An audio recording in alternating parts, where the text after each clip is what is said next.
రండి రండి. పర్వాలేదు. రండి, 4 రోజులు ఎందుకు కానీ రండి. ఎవరినండి 4 రోజులు ఉండమంటున్నారు? మనం వండుకోవడానికే గ్యాస్ లేదు, గ్యాసులు పోల్డ్ పిరుమైపోయాయి. వచ్చి మంది వాళ్ళు తినడానికైనా నేను వండటానికి గ్యాస్ ఉండాలి కదా. అయినా సరే ఎవరు వచ్చినా సరే ఖాళీగా రావద్దని ఒక గ్యాస్ బండ్ కట్టుకొని రమ్మనండి. వాళ్ళు తినడానికైనా నేను వండటానికైనా గ్యాస్ ఉండాలి కదా. మీకు అంత అవ్వకపోతే నేను మాట్లాడతాను చెప్పండి. నీ మాటలు ఆలకిచ్చే ఫోన్ ఎడిసారు చూసారా? అదే మా అమ్మగారు అయితే సరేనమ్మా నేను తెస్తానని వాళ్ళు వండటానికి లేకపోయినా మనకు తెచ్చేస్తారు. అదే మీ అమ్మ నాన్న కాబట్టి టక్మని ఫోన్ పెట్టేశారు. అదే మీ అమ్మ మీ నాన్నకి గ్యాస్ అయిపోయిందట, దానివల్ల ఇక్కడికి వస్తానన్నారు. అమ్మో,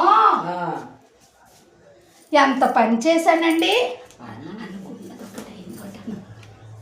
అయ్యింది ఒకటి, ఆగింది ఒకటి, అది జరిగింది ఒకటి.